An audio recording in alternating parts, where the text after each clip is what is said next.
협정인 TPP에 대해 정부는 그동안 참여를 저울질해왔습니다. 하지만 어젯밤 협상이 극적으로 타결되자 최경환 경제부총리는 TPP에 참여하는 방향으로 검토하겠다며 사실상 참여 의사를 밝혔습니다. 어떤 형태로든지 이 메가 TPP에는 우리가 참여를 하는 방향으로 검토가 이루어져야 된다, 이렇게 보고 있습니다. 최 부총리는 국익을 관철시킬 수 있는 범위 내에서 협상하겠다며 참여 여부와 시점은 공청회 등 절차를 거치겠다고 약속했습니다. 최 부총리는 다만 TPP에 참여해도 쌀은 지속적으로 보호하겠다고 강조했습니다. 앞으로 진 예정의 모든 FTA나 또 TPP에 가입한다고 결정을 했을 경우에라도 쌀은 양어해서 제해서 지속적으로 보호한다는 것이 정부의 기본 방침이고, 최 부총리는 TPP에 포함된 누적 원산지 규정이 수출에 영향을 미칠 수 있다며 면밀히 분석하겠다고 말했습니다.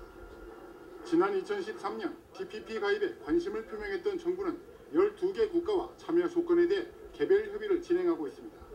TPP 참여를 선언한 지난 2008년 당시 정부의 관심은 다자 협상인 TPP가 아닌 미국, 중국과의 양자 협상 FTA였습니다. 하지만 TPP 타결로 일본 제품의 가격 경쟁력이 커지자 우리도 사실상 가입으로 방향을 잡은 것으로 보입니다. 핵심은 누적 원산지 규정. 예를 들어 한국과 일본이 같은 제품을 베트남에서 만든 뒤 미국에 수출할 경우 일본은 TPP 참가국이어서 무관세 혜택을 보지만 우리는 그렇지 않기 때문입니다. 특히 TPP 참여국 수출 비중이 3분의 1에 달하는 섬유업계가 대표적입니다. 우리나라가 TPP에 가입하지 않는다는 것은 미국이나 베트남 등이 누릴 수 있는 글로벌 생산 분업의 이점, 미국 시장 진출에서 가질 수 있는 이점들을 포기한다는 의미입니다. TPP 가입 이후도 문제입니다. 우리의 주력 수출 품목인 자동차 부품의 경우 미국 시장은 물론 국내 시장에서도 일본과 불리한 싸움을 해야 합니다. 일본 부품들이 아무래도 우리보다는 품질이나 기술면에서 앞서고 있는 건 부인할 수 없는 사실이기 때문에 이런 부품들이 국내 수입이 더욱 늘어나게 해서 국내 중소붕업체들의 피해가 상당히 늘어날 것으로 우려하고 있습니다. 농축산 분야는 쌀을 제외해도 TPP 회원국들이 참여 조건으로 FTA 이상의 수준으로 추가 개방을 요구할 수 있습니다.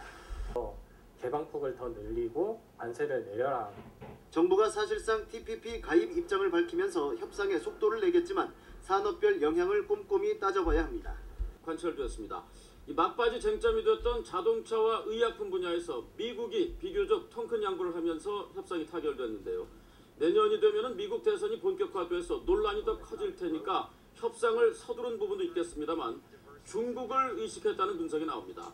이 중국이 특히 AIIB, 아시아 인프라 투자은행으로 세계 경제의 축이 되려는 모습을 보이면서 중국을 견제하려는 미국의 의지가 더 강해진 걸로 보이는데요.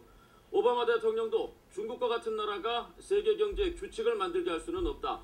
미국이 그 규칙을 만들어야 한다고 강조했습니다. 물론 이 협정이 발효되려면 미국 의회의 비준을 받아야 하는데요. 대선과 맞물린 상황에서 내년에나 의회 논의가 본격화될 거고 표결까지는 상당한 시간이 걸릴 거라는 전망이 지배적입니다. 일반은 도쿄를 연결해도 불구하고 주가 하락과 소비 침체 등으로 그다지 좋지 않은 상황입니다. 하지만 TPP가 발효되면 다시 탄력을 받게 됩니다. 주력 산업인 자동차와 부품 업종 등이 11개 나라의 관세 철폐와 완화로 수출길이 더욱 활짝 열리게 됐고, 반대로 수입의 경우 농산품 등의 가격이 낮아져서 침체됐던 소비가 되살아날 수 있습니다. 농민들이 크게 반발하지만 농업 부분에 대한 지원을 통해서 경쟁력을 확보한다는 계획입니다. 일본이 더 큰 의미를 두고 있는 것은 미일 간 굳건한 안보 동맹에 이어 경제 분야까지 협력을 강화해 확실히 중국을 견제할 수 있게 된 것입니다.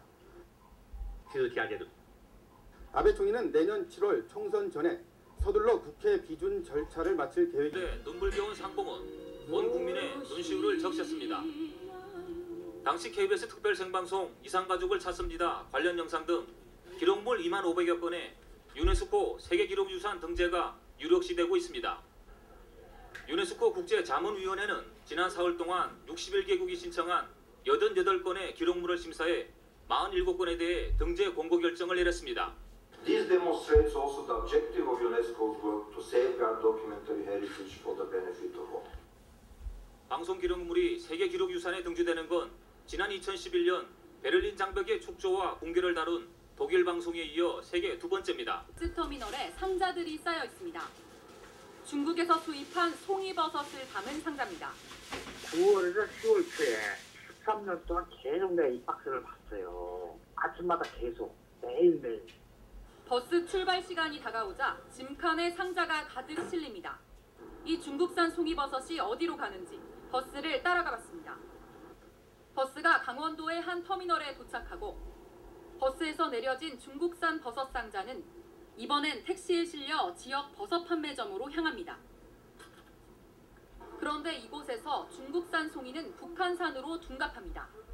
중국산이요? 그러니까 아니에요? 북한산. 이거나 저거나 뭐 차이 많이 없어요. 저 신선도가 좋기 때문에 이것도 버섯 상자가 배달된 업체의 냉동 창고입니다. 제품에는 이처럼 원산지에 중국산이라고 표기되어 있지만 실제 판매할 때는 스티커를 제거하고 북한산이라고 판매했습니다.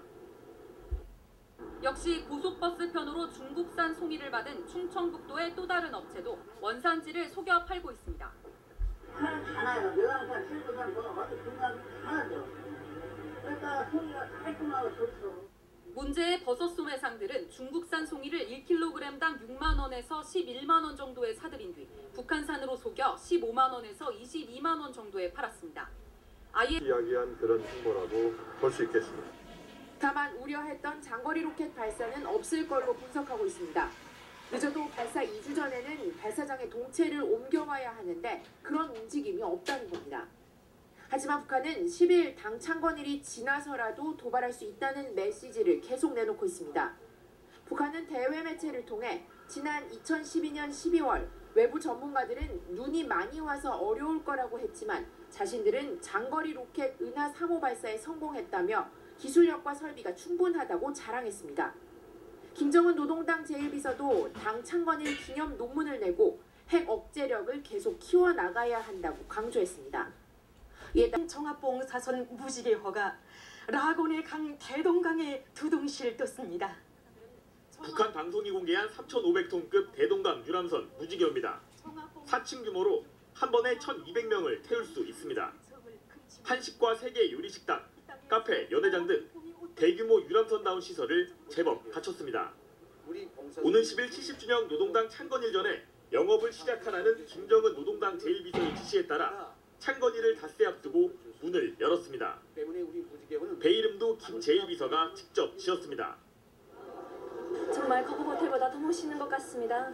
그래서 정말 황홀하고 어디에도 흠잡을 데가 없습니다. 그리고 정말 오늘 개업을 한 이 무지개를 돌아보니까 혼자 보는 것이 막 아쉽습니다.